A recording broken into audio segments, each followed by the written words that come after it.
ఈ రోజు morning visit లో భాగంగా 21వ డివిజన్ లో మన రైతు బజార్ మార్కెట్ కాడ నుంచి రావడం జరిగింది.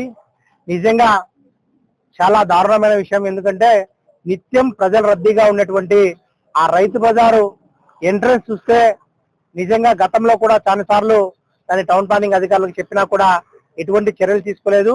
ఈ రోజు ఖచ్చితంగా వాళ్ళను ఎవరైతే టౌన్ ప్లానింగ్ అలాగే శానిటరీ సెక్రటరీ ఉన్నారో వాళ్ళందరినీ కూడా పిలుచుకెళ్లి ఏదైతే ఆ వే ఉందో రైతు బజార్కు పోవాల్సిన ఎంట్రీ మొత్తం కూడా ఎంక్రోచ్మెంట్స్ అయినటువంటి టెంపరరీ ఎంక్రోచ్మెంట్స్ అన్ని కూడా ఈ రోజు ఈవినింగ్ లోపల మార్కింగ్ ఇవ్వమని చెప్పాము. మార్కింగ్ ఇచ్చి 2 రోజులు నోటీస్ ఇచ్చి వాళ్ళని ఇమీడియట్ గా తొలగించే కార్యక్రమం చేయమని చెప్పేసి అధికారులను ఆదేశించడం జరిగింది. అలాగే రైతు బజార్ లో ఉన్నటువంటి ఏవైతే రోడ్డుకు అడ్డంగా పెట్టుకున్నారో ఆ ఎస్టేట్ ఆఫీసర్ కూడా చెప్పడం జరిగింది. ప్రజలకు అసౌకర్యం కలగకుండా మీరు రైతులకు ప్లేస్ అలాట్మెంట్ చేయండి. మనం ప్రజలు వచ్చి అక్కడ అసౌకర్యానికి పడి ఇబ్బందులకు పడే కార్యక్రమం చేయకుండా నీట్ గా ఆర్గనైజ్ చేయమని చెప్పేసి కూడా అతనికి కూడా చెప్పడం జరిగింది. దాని తర్వాత దానిలో భాగంగానే బుగ్గవంక ప్రొటెక్షన్ వాళ్ళంబడి ఉన్నటువంటి రోడ్డులో అప్రోచ్ రోడ్స్ లేక ప్రజలు చాలా ఇబ్బంది పడుతున్నారు.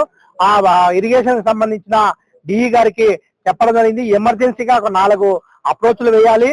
దాని తర్వాత ఏదైతే కనుక మన రైతు బజార్కు ఉన్నటువంటి దాని కింద తూమ్ కింద సీసీతో వేస్తే పబ్లిక్ ఎప్పుడైతే తిరుగుతా ఉంటారో దానికి వెట్ మిక్స్ వేశారు తప్ప అక్కడ ఉన్నటువంటి ప్రజలు తిరగకపోవడం వల్ల మళ్ళా అవన్నీ కూడా కంప చెట్లు పెరిగి నానా గందరగోళంగా అసాంఘిక కార్యక్రమాలకు కూడా అడ్డాగా మారే పరిస్థితి ఉంది. కాబట్టి వాటిని ఇమీడియట్ గా ఇరిగేషన్ వాళ్ళు టేక్అవుట్ చేసుకుని మన ఆఫీస్ నుంచి ఒక నోట్ ఫైల్ కూడా రన్ చేయమని చెప్పడం జరిగింది. ఏవైతే ఎమర్జెన్సీగా 4 అప్రోచ్లు ఉన్నాయో ఆ అప్రోచ్లకు సంబంధించిన వాటన్నిటిని కూడా త్వరితగతిన పూర్తి చేసి ఆ తూమ్ లో సిమెంట్ రోడ్ వేస్తే కనుక మనుషులు అటు ఇటు తిరిగే పబ్లిక్ తిరుగుతూ ఉంటే కనుక అటువంటి కార్యక్రమాలు జరగకుండా ఉంటాయని చెప్పేసి ఇరిగేషన్ అధికారులను అలాగే మన కార్పొరేషన్ ఇంజనీరింగ్ అధికారులను జాయింట్ ఇన్స్పెక్షన్ చేసి వాటిని తయారు చేయమని చెప్పి చెప్పడం జరిగింది. దాని తర్వాత ఏదైతే ద్వారకా నగర్ దగ్గర ఉన్నటువంటి ఆర్చి వాళ్ళు కడుతున్నారు అది రేపు పొద్దున మనం ఇప్పుడు ఏదైతే SBI colony strong water drain వస్తుందో దానికి ఆర్చి అడ్డం ఉందని చెప్పి మన అధికారులు కూడా మన దృష్టికి తీసుకురావడం జరిగింది. వాళ్లకు అధికారులు చాలా సార్లు వాళ్ళ దృష్టికి తీసుకోకపోయినా వాళ్ళు నోటీసులు ఇచ్చినా కూడా పట్టించుకోలేదంట. కనీసం దానికి టెంపరీగా ఆల్టర్నేటివ్ గా ఏ విధంగా చేయొచ్చో అధికారులను వాళ్ళతో మాట్లాడి దాని ప్రపోజల్స్ కూడా రెడీ చేయమని చెప్పి చెప్పడం జరిగింది. ఎందుకంటే స్ట్రాంగ్ వాటర్ డ్రైన్ వస్తే ఆ ఆర్చి కాడికి వచ్చి ఆగిపోయే పరిస్థితి ఉంది. దాన్ని ఏ విధంగా ముందుకు తీసుకోవాలని చెప్పేసి ఆ టౌన్ ప్లానింగ్ అలాగే ఇంజనీరింగ్ అధికారులు చూసి ఆ వెరిఫై చేయమని చెప్పడం జరిగింది. అలాగే ద్వారకానగర్ సంబంధించిన ఆ లేఅవుట్ లో డెడ్ ఎండ్ లో ఉన్నటువంటి ఆ రైతులకు సంబంధించిన ఏరియా మన సాకలి వాళ్ళకు సంబంధించిన ఏరియా ఉంది, రజకులకు సంబంధించింది.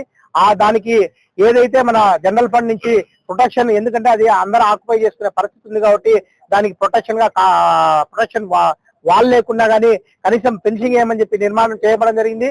దాని తర్వాత దానికి ఆపోజిట్ ఉన్నటువంటి ఓపెన్ సైట్ లో పార్కు ఎన్క్యాప్ నుంచి పార్కు ప్రపోజల్ ఆల్రెడీ పెట్టడం జరిగింది. దాన్ని త్వరితగతిన టెండర్ పిలిచి ఏదైతే ఆ ద్వారకా నగర్ లేఅవుట్లు తీసుకునే టౌన్ ప్లానింగ్ వాళ్లకు మొత్తం ఏవైతే ఎంక్రోచ్మెంట్ చేశారో వాటన్నిటికి కూడా మార్కింగ్ వేసి ఎక్కడా కూడా ప్రజలకు ఇబ్బంది కలగకుండా చేయాలని చెప్పేసి తెలియజేయడం జరిగింది. అంతేకాకుండా పైప్ లైన్ దాని తర్వాత డ్రైనేజ్ 1-2 ప్రపోజల్ చెప్పడం జరిగింది. వాటిని ఆల్రెడీ డ్రైన్ ఒకసారి శాంక్షన్ అయింది. అది ఆల్రెడీ అక్కడ స్ట్రాంగ్ వాటర్ డ్రైన్ కవర్ అవుతుంది తప్ప దాన్ని ఆల్టర్నేట్ గా మార్చి వేరేసారికి వేయాలని చెప్పేసి అక్కడ ఉన్న పబ్లిక్ అంతా రిక్వెస్ట్ చేయడం జరిగింది. దాన్ని ఇమీడియట్ గా కమిషనర్ గారి దృష్టికి తీసుకెళ్లి దాన్ని కూడా కట్టే కార్యక్రమం చేస్తాము. ఈ పార్కు అలాగే ఆ పైప్ లైన్ డ్రైనేజ్ కడితే అలాగే ద్వారకా నగర్ ఉన్నటువంటి చిన్న చిన్న పార్ట్ హోల్స్ ఉన్నాయి. ఏంటంటే రోడ్ లో గుంతలు ఏర్పడే కార్యక్రమం ఉంది. వాటిని వాటర్ పుష్ బేసిస్ గా ఇమీడియట్లీగా వాటిని కవర్ చేయవలసిందిగా కూడా అధికారులకు సూచించబడింది. ఇవన్నీ కూడా ఏవైతే మనం ఈ రోజు మార్నింగ్ వాటన్నిటి కూడా వారం 10 రోజుల లోపల ప్రపోజల్ తయారు చేసి వాటన్నిటి కూడా తీసుకురామని చెప్పేసి అధికారులకు చెప్పడం జరిగింది. ఈ పన్నులు అనేక విధంగా వాళ్ళు ద్వారకా నగర్లకు వచ్చి ఇబ్బంది పడే పరిస్థితి ఉందని చెప్పేసి వాళ్ళు కంప్లైంట్ చెప్పింది. ఎంహెచ్ఓ గారికి చెప్పి వాళ్లకు ఇమ్మీడియట్లీగా నోటీస్ ఇచ్చి అవసరమైతే వాళ్ళని ఇక్కడి నుంచి షిఫ్ట్ చేసే కార్యక్రమం కూడా ప్రపోజల్స్ రెడీ చేయమని చెప్పేసి కూడా ఎంహెచ్ఓ గారికి చెప్పడం జరిగింది.